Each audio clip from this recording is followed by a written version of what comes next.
Meu nome é Renato. Há 6 anos trabalho no turno da madrugada numa praça de pedágio na BR-040, trecho entre Sete Lagoas e Belo Horizonte, Minas Gerais. Quem só dirige de dia não sabe, mas a estrada, depois da meia-noite, respira de outro jeito. O asfalto fica mais escuro, o vento mais fino e o silêncio parece crescer dentro da gente. É nesse silêncio que certas coisas encontram espaço. Naquela quarta-feira, o plantão tinha tudo para ser igual a qualquer outro. Meia dúzia de caminhões, alguns carros voltando da capital e o ônibus das 2h07 com o motorista calado e pressa nos olhos. Entre 2h30 e 3 horas, costumo reforçar o troco, limpar a cabine e atualizar o sistema. Foi quando ouvi uma buzina curtinha, seca. 3 toques espaçados, como um código. Olhei pelo vidro, faróis baixos, um Gol quadrado prata encostando devagar na minha cabine. Estranhei de cara 2 coisas: o barulho do motor, que tinha um ronco mais rouco, e a forma como o carro parou milimetricamente na marca amarela do chão, como se tivesse ensaiado aquilo a vida inteira. A janela do motorista abaixou apenas 2 dedos. Uma mão surgiu no breu. Moedas. Muitas moedas. Boa madrugada, falei, puxando o cesto de troco. A mão depositou as moedas, frias, molhadas. Um cheiro de água parada invadiu a cabine, o mesmo cheiro de quando a chuva dorme nas valetas. Vai para BH ou Sete Lagoas? Perguntei por hábito. Silêncio, só o motor respirando. A cancela não subiu. O sistema não reconheceu placa. Olhei para a tela, veículo não identificado. Digitei manualmente, tentei acionar a cancela, nada. O farol do Gol piscou 2 vezes, pausado. Tentei ver o rosto do motorista além daquela fresta. Sombra. Só consegui enxergar o contorno de um queijo magro e algo como o reflexo molhado de cabelo colado na testa. Acabou de chover lá? Brinquei, mais para quebrar o incômodo do que por curiosidade. A mão recuou. A janela subiu. O rádio da cabine, que eu deixo em volume 2, chiou sozinho e sintonizou numa frequência que não usei, como se alguém girasse o botão por dentro. Dele saiu um som que parecia voz no fundo de um túnel, sílabas arrastadas que não formavam palavra nenhuma. Durou menos de 3 segundos. Quando voltei os olhos para frente, a cancela estava levantada. Não foi o sistema. Não fui eu. Ela simplesmente estava no alto. O Gol passou como se deslizasse, sem pressa, sem ruído de pneu. Senti um arrepio pequenininho, daqueles que dão na nuca. Anotei no papel: Gol prata, 2h41, pagou em moeda, odor de água. Eu anotava tudo, inclusive o inexplicável. Porque, na estrada de madrugada, o inexplicável é protocolo. Quando o supervisor chegou às 6 horas, conferiu os registros. Não havia passagem às 2h41. Nada. Nem imagem, nem leitura de eixo, nem sombra de placa. O sistema pulava de 2h37 para 2h45, como se alguém tivesse cortado 2 minutos do filme. Fui até a sala de CFTV. A câmera que pega a minha cabine estava normal. Nos segundos em que o carro teria encostado, a filmagem me mostrava sentado, olhando para frente, mão esticada no vazio, como se estivesse pegando moedas de ninguém. Falha de câmera, o supervisor decretou, sem tirar os olhos do café. Acontece. Repeti essa palavra umas 10 vezes até o fim do dia. À noite, voltei para o turno com um peso frio no estômago. Entre 2 e 3 horas, a estrada costuma se afundar num silêncio de lago.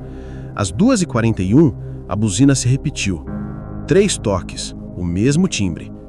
E lá estava o Gol, prata, faróis baixos, janela meia boca, a mesma mão pálida e moedas molhadas. Dessa vez contei as moedas antes de qualquer coisa. Cruzei valores, repeti soma. Quando levei a mão à pilha, senti o metal frio colar nos dedos como pedra de rio. No topo, uma moeda de 50 centavos antiga, do desenho descontinuado. Os funcionários antigos às vezes pagavam com moeda velha que ficava no carro por anos, mas aquele conjunto parecia ter saído de um cofre esquecido no fundo d'água. Documento? Arrisquei, baixinho. Silêncio. A janela subiu. O rádio chiou. A cancela, sem comando, abriu. Quando o carro passou, o vento trouxe de volta o cheiro de lama doce, uma coisa que mistura ferrugem e folha morta. No fim do plantão, fui atrás de resposta com quem entende de madrugada. A dona Idalina, que limpa as cabines desde a época em que pedágio era ficha. Contei o essencial. Ela ficou me olhando com o jeito de quem já ouviu essa história. Esse carro aparece quando o Paraupeba, foi assim mesmo que ela disse, Paraupeba, tá baixo e a névoa encosta no asfalto. Aparece? Desde quando? Desde o ano da barragem. E antes disso, de vez em quando, nos anos de cheia, sempre com moeda velha, sempre molhado, sempre cara. E as câmeras? Nunca pegam. A câmera gosta de vivo. Voltei para a cabine com o coração dividido entre a vontade de rir e a de rezar. Aquilo era superstição de gente que varre sombra ou era um padrão que eu não queria admitir? A terceira noite resolveu por mim. Às 2h39, a buzina. 3 toques, o Gol estacionou 2 palmos para trás do lugar de sempre. A janela baixou um pouco mais. Eu vi o contorno do rosto. Não detalhes. O escuro tem o poder de comer rosto e devolver só a ideia de um rosto. Mas eu vi suficiente para notar que os cabelos estavam colados como quem acabou de sair d'água. A mão esticada não trazia moedas. Trazia um papel. Peguei com cuidado. Era um recibo amarelado, plástico mole, com letras lavadas de tanta umidade. Dava para ler o nome, Cláudio Henrique P. e metade de uma placa, GQB 1, o resto sumido. No canto, a data, 1997. Tá procurando o quê? Perguntei sem esperar resposta. O rádio chiou mais longo. Dessa vez no chiado, uma voz, como se viesse de dentro de um copo com água. Sílabas arrastadas que não formavam palavra nenhuma. Durou menos de 3 segundos. Quando voltei os olhos para frente, a cancela estava levantada. Não foi o sistema. Não fui eu. Ela simplesmente estava no alto. O Gol passou como se deslizasse, sem pressa, sem ruído de pneu. Senti um arrepio pequenininho, daqueles que dão na nuca. Anotei no papel. Gol prata, 2h41. Pagou em moeda, odor de água. Eu anotava tudo, inclusive o inexplicável. Porque na estrada de madrugada, o inexplicável é protocolo. Quando o supervisor chegou às 6 horas, conferi os registros. Não havia passagem às 2h41. Nada. Nem imagem, nem leitura de eixo, nem sombra de placa. O sistema pulava de 2h37 para 2h45, como se alguém tivesse cortado 2 minutos do filme. Fui até a sala de CFTV. A câmera que pega a minha cabine estava normal. Nos segundos em que o carro teria encostado, a filmagem me mostrava sentado, olhando para frente, mão esticada no vazio, como se eu estivesse pegando moedas de ninguém. Falha de câmera, o supervisor decretou, sem tirar os olhos do café. Acontece. Repeti essa palavra umas 10 vezes até o fim do dia. À noite, voltei para o turno, com um peso frio no estômago. Entre 2 e 3 horas, a estrada costuma se afundar num silêncio de lago. Às 2h41, a buzina se repetiu. 3 toques, o mesmo timbre. E lá estava o Gol. Prata, faróis baixos, janela meia-boca, a mesma mão pálida e moedas molhadas. Dessa vez contei as moedas antes de qualquer coisa. Cruzei valores, repeti soma. Quando levei a mão à pilha, senti o metal frio colar nos dedos como pedra de rio. No topo, uma moeda de 50 centavos antiga, no desenho descontinuado. Os funcionários antigos às vezes pagavam com moeda velha que ficava no carro por anos, mas aquele conjunto parecia ter saído de um cofre esquecido no fundo d'água. Documento? Arrisquei, baixinho. Silêncio. A janela subiu. O rádio chiou. A cancela, sem comando, abriu. Quando o carro passou, o vento trouxe de volta o cheiro de lama doce, uma coisa que mistura ferrugem e folha morta. No fim do plantão, fui atrás de resposta com quem entende de madrugada. A dona Idalina, que limpa as cabines desde a época em que pedágio era ficha. Contei o essencial. Ela ficou me olhando com jeito de quem já ouviu essa história. Esse carro aparece quando Paraupeba, foi assim mesmo que ela disse, Paraupeba, tá baixo e a névoa encosta no asfalto. Aparece? Desde quando? desde o ano da barragem. E antes disso, de vez em quando, nos anos de cheia, sempre com moeda velha, sempre molhado, sempre cara. E as câmeras? Nunca pegam. A câmera gosta de vivo. Voltei para a cabine com o coração dividido entre a vontade de rir e a de rezar. Aquilo era superstição de gente que varre sombra ou era um padrão que eu não queria admitir? A terceira noite resolveu por mim. Às 2h39, a buzina. 3 toques, o Gol estacionou 2 palmos para trás do lugar de sempre. A janela baixou um pouco mais. Eu vi o contorno do rosto. Não detalhes. O escuro tem o poder de comer rosto e devolver só a ideia de um rosto. Mas eu vi suficiente para notar que os cabelos estavam colados, como quem acabou de sair d'água.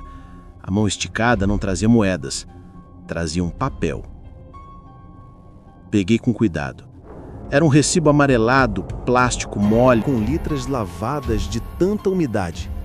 Dava para ler o nome. Cláudio Henrique P. E metade de uma placa. GQB1, o resto sumido. No canto a data, 1997. Tá procurando o quê? Perguntei sem esperar a resposta. O rádio chiou mais longo.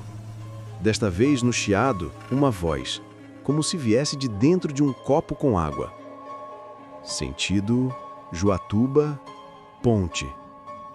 A voz parecia minha, só que arrastada. A janela subiu. A cancela abriu sozinha. Antes do carro arrancar, falei de um impulso que não sei explicar. Segue pela direita, não pega a alça velha não. A ponte boa te leva. Não sei por que disse isso.